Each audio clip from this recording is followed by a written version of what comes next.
Buenas tardes a todos.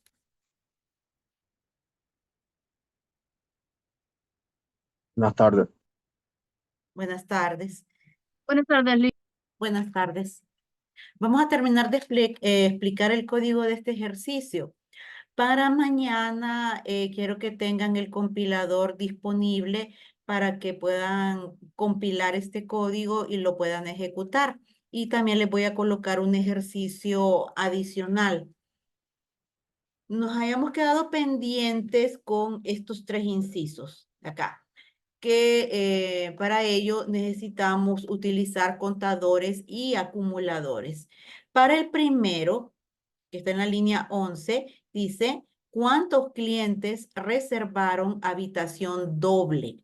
Y nos dice que aquí tenemos que utilizar un contador. Bien, ¿por qué un contador? Esto se refiere a que tenemos que determinar, ¿verdad? ¿Cuántas reservas hubieron para habitación doble? O sea, ¿cuántas personas llegaron a reservar habitación doble? Entendiéndose que el proceso de reserva lo hace una sola persona. Sin importar si va a reservar una o más habitaciones, él va a ser responsable de la reserva. Entonces, ¿cuántas personas hicieron reservas para habitación doble? Por eso es un contador. Cada vez que se reserve habitación doble, independientemente de la cantidad, es una persona lo que lo está haciendo. Entonces, vamos a ir incrementando en uno el contador. Miremos, ya sabemos que para utilizar contadores y acumuladores, lo primero que vamos a hacer es crear la variable. Bien, y en el caso del inciso 1, que es un contador, la variable que estamos creando está aquí en la fila 9 con CTE-DOP de tipo entero, una variable de tipo entero, porque vamos a ir incrementándola en 1. Después de crear la variable que nos va a servir de contador, le vamos a dar un valor inicial. Y eso está en la línea 16.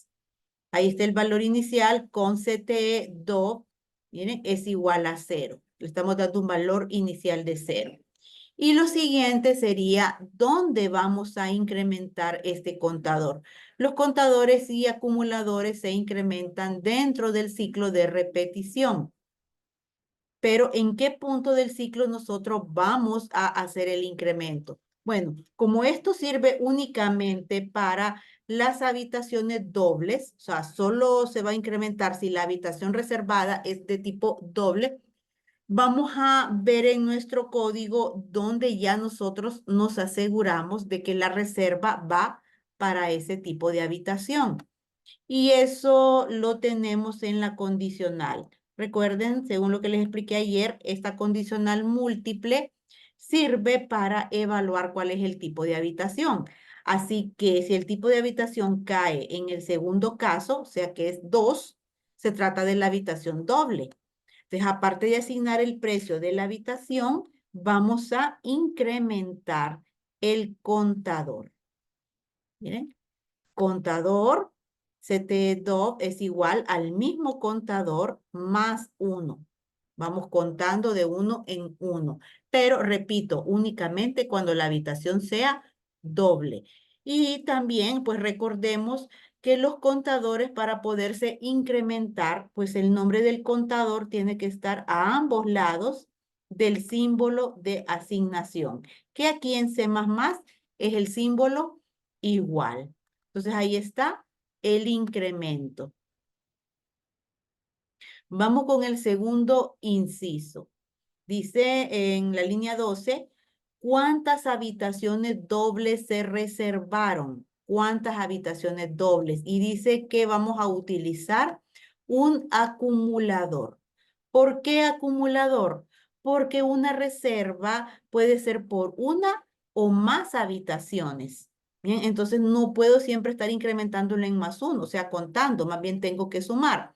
Digamos que viene una persona, se reserva por habitación doble y dice que va a reservar 3 habitaciones dobles. Miren, pero después viene otra persona, otra reserva, que también es por habitación doble, pero esta persona solo va a reservar una habitación doble. Entonces, 3 de la primera reserva más 1 de la segunda reserva nos da un total de 4. Ahí no estamos contando, estamos sumando. Y para ello es por eso que tenemos este dato de entrada. Miren, preguntamos la cantidad de habitaciones que está reservando. Así que se trata de un acumulador. El acumulador aquí lo estamos creando. Suma ABDO, suma de habitaciones dobles. Y es un acumulador de tipo entero. ¿Por qué? Porque su incremento o lo que le vamos a ir sumando es la variable cantidad, que también es una variable de tipo entero. ¿Ven? Ahí está creado el acumulador. Ahora vamos a inicializarlo y eso lo tenemos en la línea 17, la inicialización. Valor inicial de 0. Ahora, el incremento dentro de ciclo, ¿en qué parte del ciclo? Como también se trata de una habitación de tipo doble, entonces tiene que ser en el punto en donde nosotros ya sabemos que estamos trabajando con ese tipo de habitación. Nuevamente, a la condicional en el caso 2, que es para las habitaciones dobles. Entonces, es en ese punto específico en donde nosotros incrementamos el acumulador. Suma habitación doble es igual a suma habitación doble más la cantidad de habitaciones que se están reservando. Ahí está el incremento. Y el tercer punto, en el tercer punto, pues nos dicen que debemos de determinar cuánto se recauda en total por las reservas de todas las habitaciones. Ok, aquí no debemos de hacer diferencia entre el tipo de habitación. No importa cuál sea el tipo de habitación. Bien, lo que nos piden es cuánto se recaudó por todas las reservas, independientemente si es personal, doble o suite. Lo que queremos saber es cuánto se recaudó por la reserva de todas las habitaciones. Bien, también es un acumulador porque vamos a ir sumando lo que el cliente paga por la reserva. La variable es suma total. Un acumulador de tipo float, o sea, numérico real. ¿Por qué? Porque su incremento va a estar dado por esta variable total pagar, que es la variable en donde nosotros determinamos cuánto va a pagar un cliente por las reservas que hizo. ¿Ok? Entonces ahí está creada la variable. Después de ello, lo que tenemos es inicializar el acumulador antes de entrar al ciclo. Y aquí está, en la línea 18, inicializamos el acumulador. Suma total es igual a 0. Ok, después de eso viene el incremento de este acumulador dentro de ciclo. Entonces recuerden, aquí no importa el tipo de habitación, no importa. Sería un error poder el incremento de ese acumulador en este punto. No podemos ponerlo ahí, porque ahí lo que hace él es filtrar según el tipo de habitación y a nosotros no nos interesa el tipo de habitación. Pero como el incremento es la variable total pagar, lo que sí debemos de tener en claro es que primero hay que calcular el total a pagar para después podérselo agregar al acumulador. El total a pagar se calcula en la línea 49. Miren, total a pagar es igual a días por precio por cantidad. Entonces, ya una vez ejecutada esa línea de código, conocemos cuánto va a pagar el cliente que está reservando. Ya podemos sumárselo al acumulador. En la línea 51 está el incremento. Suma total es igual a suma total más el total a pagar. Y con eso estamos determinando el inciso 3. Luego, pues cuando el ciclo termine de ejecutarse, o sea que cuando salga de este punto, las últimas 3 impresiones se refieren a imprimir los datos de esos contadores y acumuladores.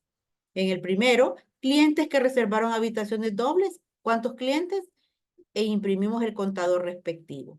El segundo, total de habitaciones dobles reservadas. e imprimimos el acumulador que corresponde. Y por último, total recaudado por las reservas. Bien, que es la suma de todos los totales a pagar. Y aquí está el acumulador.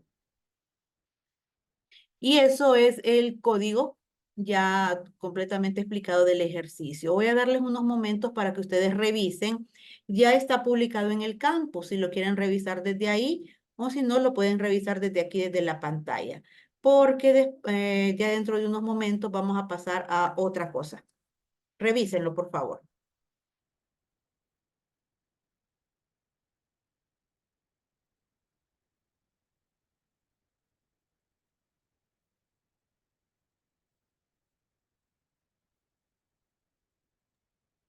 El ciclo está para que repita 3 veces, ¿verdad? Está para que repita 3 veces, sí. Ok, Lee.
Lee, tengo mi duda si está hablando porque no le escucho nada.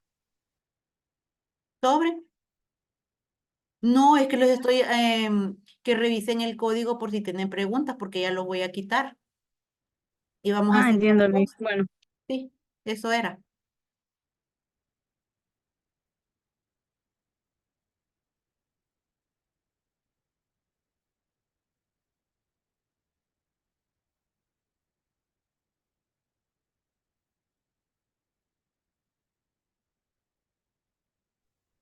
Una pregunta, el breed lo podemos utilizar en if también, ¿no? ¿El qué, perdón? El breed, El break. el Este, breed, sí, perdón. sí, Perdón. break. No, no se usa en el if. Se usa de las condicionales, se usa en el switch. En el break no hay necesidad por la forma en cómo está estructurado el if. No pasa lo mismo, a menos que estuviera mal estructurado, pero desde el punto de vista del programador, que fuese un error de lógica, no hay necesidad de poner un break dentro de un if. Solo sería en el caso del Hasta switch. ahorita, de lo que conocemos en C++, la única instrucción que hemos visto que puede llevar break es el switch. De Ok, repente uno puede hacerlo dentro de ciclos en situaciones puntuales, cuando se tiene que provocar una salida del ciclo, aunque este no haya terminado. Para esas cosas también puede servir. ok, Liz, gracias. Ok. Bien, entonces ahora vamos a ver un documento, no lo he completado, así que no da tiempo, lo vamos a completar.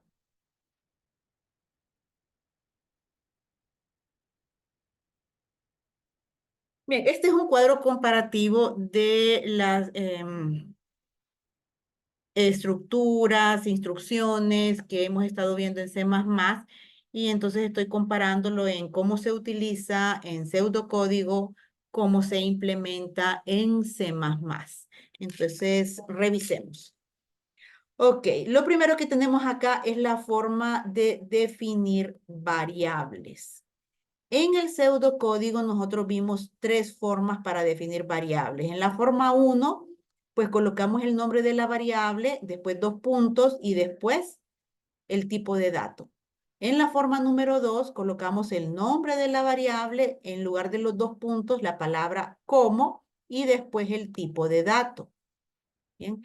En la forma 3, lo primero que colocamos es el tipo de dato y después el nombre de la variable.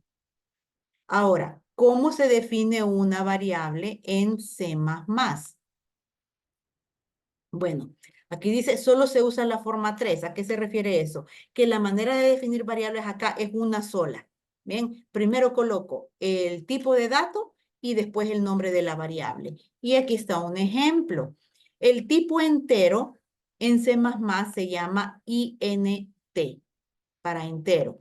Entonces, tipo de dato, después nombre de la variable y ya sabemos que punto y coma para indicar el final de la instrucción. ¿Ok? Ahora vamos con lo que es escritura de datos y mensajes. La instrucción que teníamos en el pseudocódigo para escribir datos, o sea, datos que tenemos almacenados en variables y para escribir mensajes, rótulos o etiquetas, era con la instrucción escribir. Entonces, en este escribir yo tengo dos elementos. Lo que está en moradito es un rótulo. Lo sabemos porque está delimitado por comillas. Y el segundo elemento que está en naranja es una variable, que lo que va a imprimir es el contenido de la variable, no el nombre de la variable. Ambos elementos los estoy separando con una coma. Esa es la sintaxis que utilizamos. Ahora, si yo paso esto a C++, la instrucción que estamos usando para hacer salida de datos se llama count. En lugar de escribir, estamos utilizando la instrucción count. Y aquí usamos lo que se conoce como operador de inserción de flujo, este de acá. Bien, la regla de sintaxis dice, por cada elemento que usted coloque en una instrucción count, este debe de ir con su correspondiente operador de inserción de flujo. Entonces, tengo los mismos dos elementos. Tengo el rótulo y tengo la variable.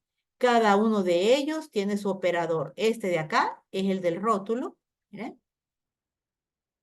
Y este de acá es el de la variable. Final de la instrucción, punto y coma. Siguiente, lectura de datos. Ya sabemos, en el pseudocódigo la lectura de datos se hace con la instrucción leer y pongo el nombre de la variable que estamos leyendo. ¿Cómo hacemos eso en C++? Bien, en vez de leer utilizamos la instrucción sin. Y la variable que estamos leyendo debe de ir con su correspondiente operador de extracción de flujo. Punto y coma para el final de la instrucción. Siguiente, operación aritmética. Cualquier tipo de operación aritmética. Aquí estamos haciendo una suma. Bien, entonces acá acostumbrábamos decir número es igual. Este es el símbolo de asignación. O sea, a número le asigno el valor de, bien, y utilizábamos la flechita. Ese es el símbolo. Bien, y después viene pues la operación aritmética. Pero en C++ ya no usamos la flechita. Para indicar una asignación, lo que utilizamos es el símbolo igual. Aquí estoy diciendo a la variable número le asigno el valor de ella misma sumando 5. Punto y coma indicando el final de la instrucción. Revisen antes de pasar a lo que son las decisiones.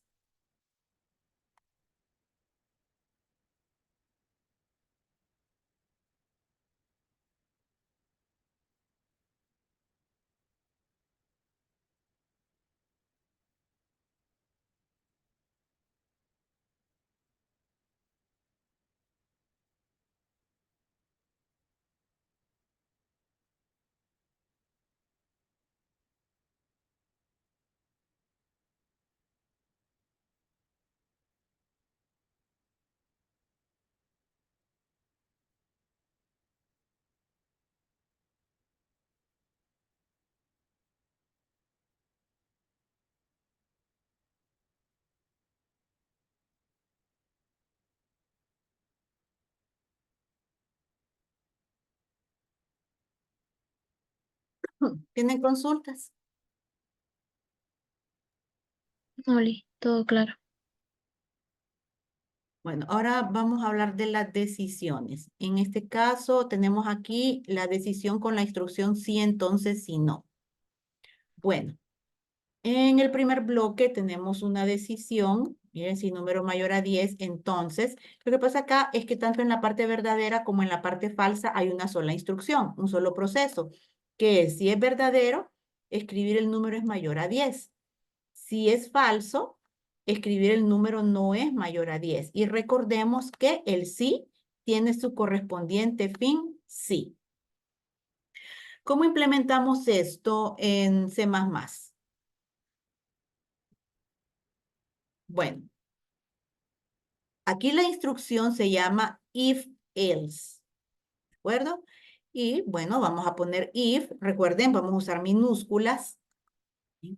Acá, regla de sintaxis, la expresión lógica, o sea, número mayor a 10, obligatoriamente debe de ir encerrada entre paréntesis. Es la misma expresión, si ustedes pueden ver, pero aquí, por reglas de sintaxis, hay que colocarla entre paréntesis.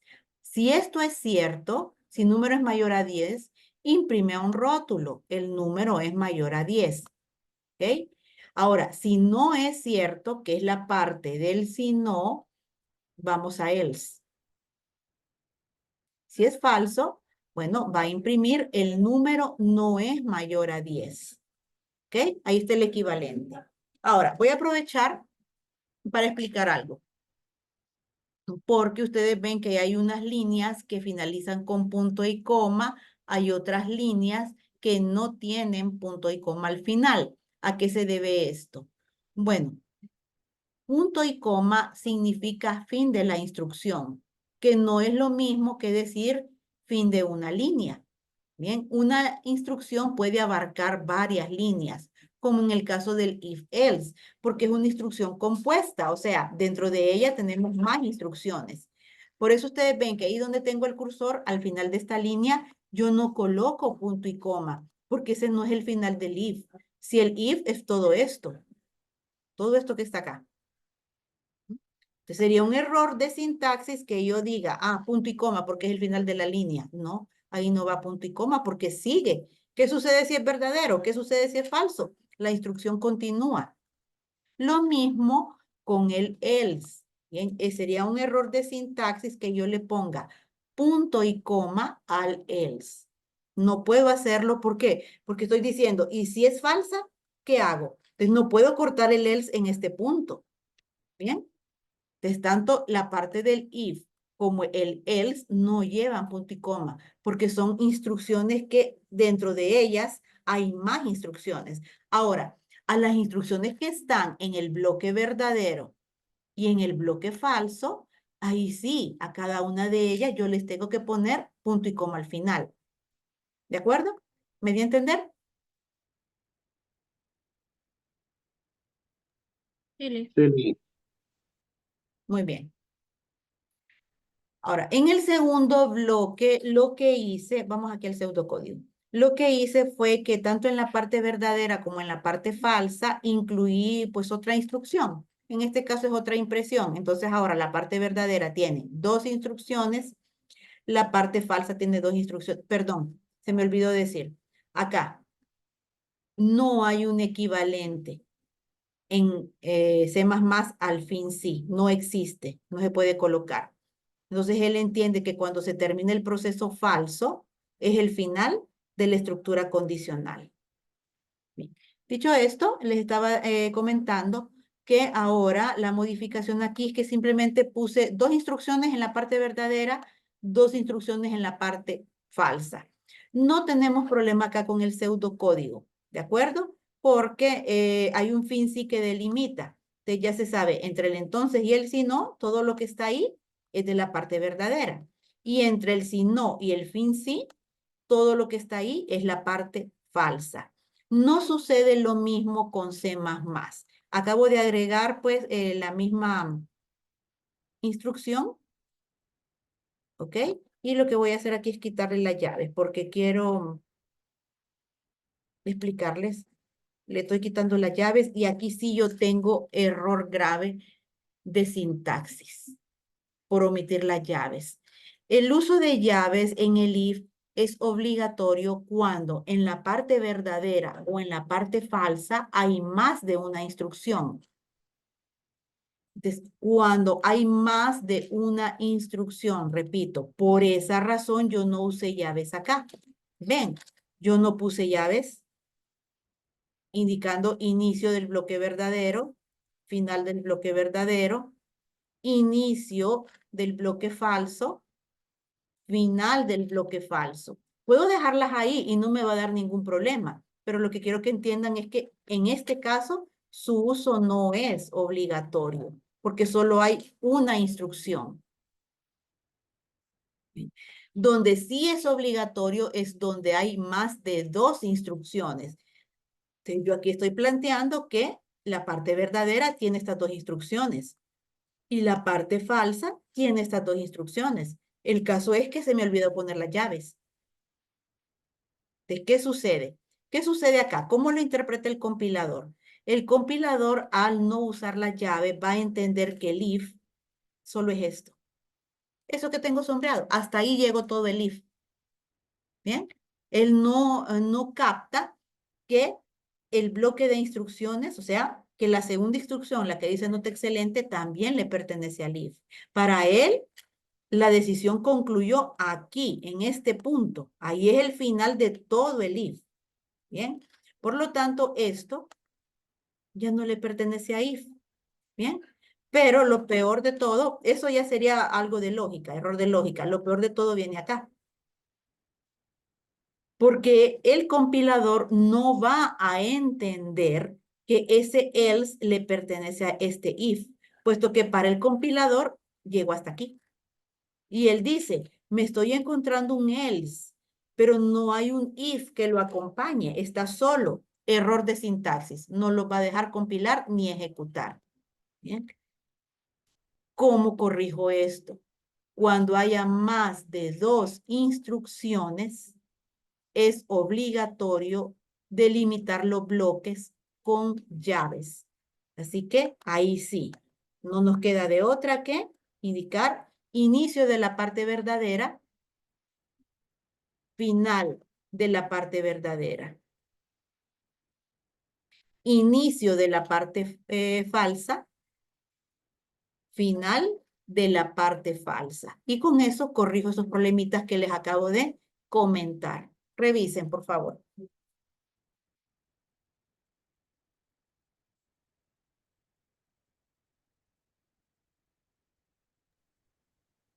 Entonces las llaves son un delimitador.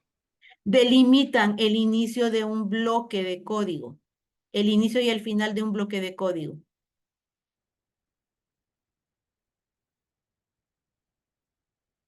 Gracias, Liz. De nada.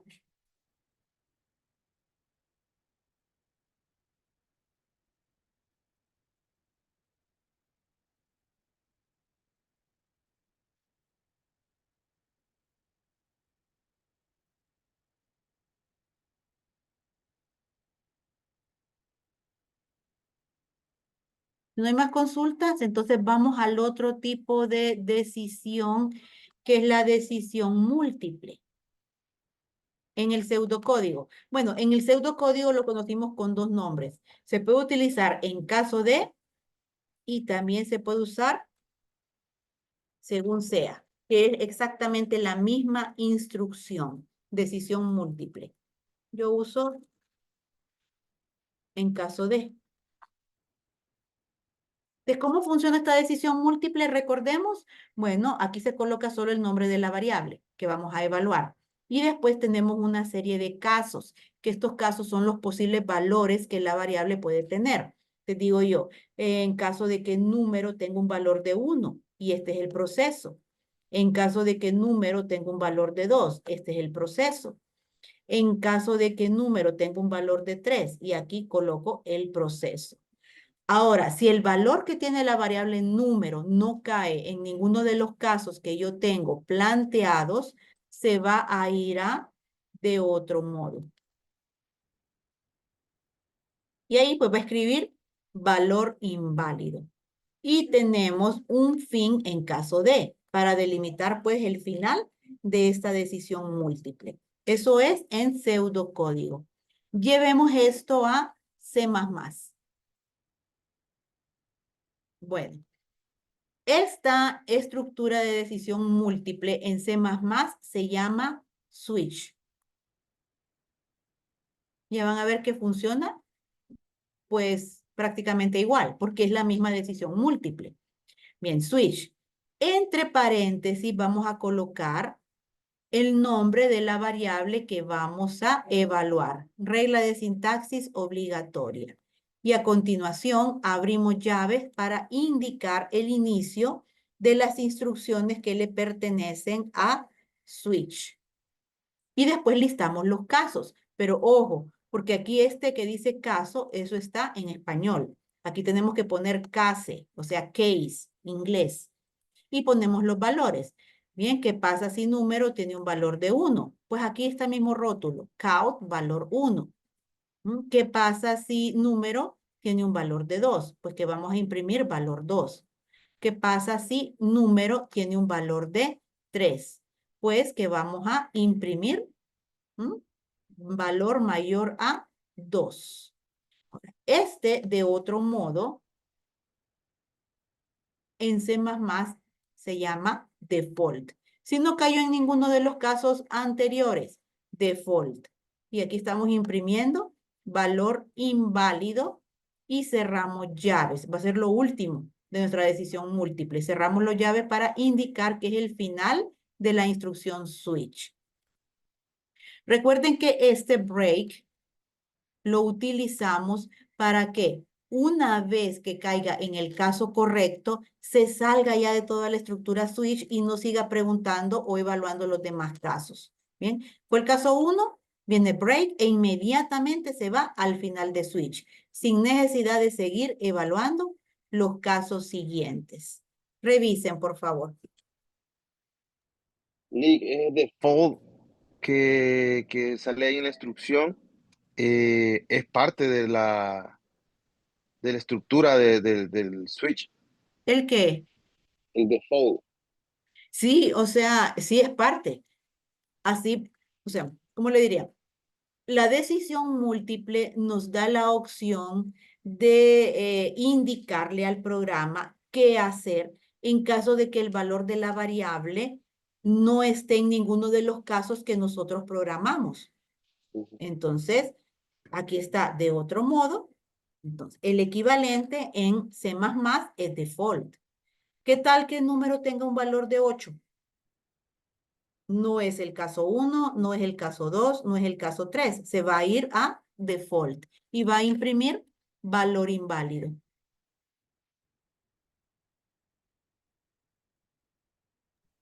Ok. Lick, y esta estructura, siempre que vaya, por ejemplo, así como, o sea, esto es prácticamente como un menú, ¿verdad? Eh, esta estructura siempre va a ir, el break siempre va a ir o lo podemos omitir. No le va a dar error de compilación por no utilizar el break. ¿Ok? Pero lo que sucede es que si yo lo omito,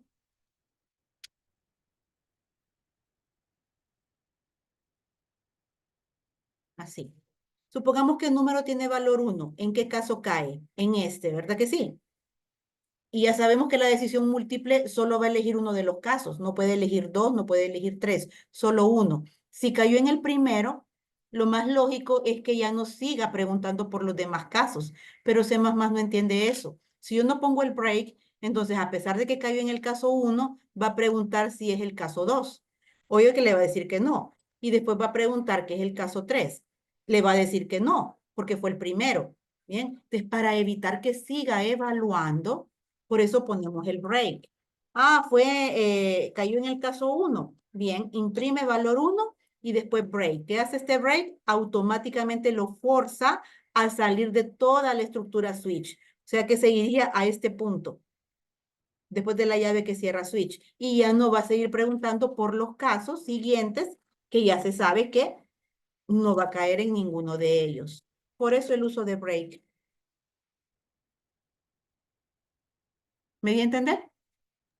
Sí, sí, sí, sí. Ahora, otra consulta. Si las llaves delimitadoras, si solo coloco en el caso una y la de abajo no la coloco, Error de me daría. sintaxis. Ok, Error de perfecto. sintaxis. Hay una llave que está abierta, pero nunca fue cerrada. Error de sintaxis. No le va a Programa. compilar. Sí, error de sintaxis. Ujú, ok, Por cada llave que se abra, tiene que tener la correspondiente llave que se cierra.